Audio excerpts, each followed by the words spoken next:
شروع اللہ کے نام سے جو بڑا مہربان اور نہایت رحم فرمانے والا ہے۔ سیدنا ابو موسیٰ اشعری رضی اللہ تعالیٰ عنہ سے مروی ہے، وہ کہتے ہیں کہ ہم رسول اللہ صلی اللہ علیہ وآلہ وسلم کے ساتھ ایک غزوے میں تھے۔ جب ہم کسی بلند جگہ پر چڑھتے اور بلند ہوتے اور کسی وادی میں اترتے تو بلند آواز سے تکبیرات پڑھتے۔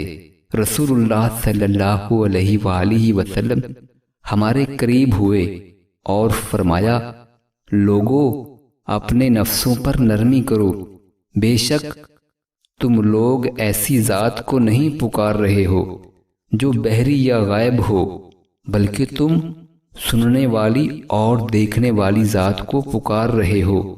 بے شک تم جس ذات کا ذکر کر رہے ہو وہ تمہاری سواری کی گردن سے زیادہ تمہارے قریب ہے۔